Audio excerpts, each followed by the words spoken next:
With your work with the ACLP? Sure. One of DEC's concerns with the loon population is to monitor the health of the overall population for the state. Just like we do for many other wildlife species, we're entrusted with the population in New York State and to make sure that it's in a healthy population and stable and not declining. We're trying to prevent species from becoming enlisted as endangered or threatened, and to remove species that are listed as endangered and threatened from the list by doing intervention into the populations and trying to get those populations to recover. So one of our study species is the loon. It's a very charismatic species. People are very attached to it that have camps in the Adirondacks or come up to the Adirondacks. One of their experiences that they relate to us the most is that they love to see the loons and hear the loons cry at night and things like that.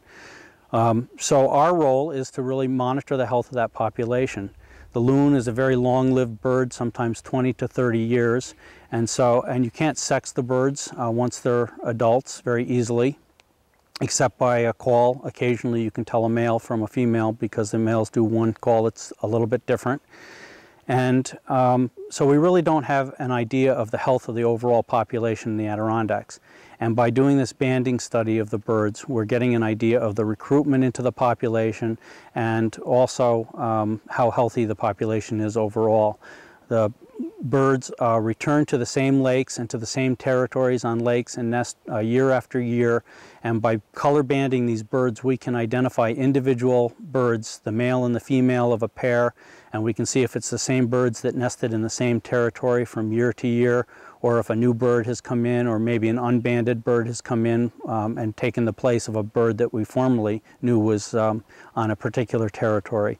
So this gives us an idea of recruitment into the population and how much turnover there is, which helps us determine the age structure of the population as well.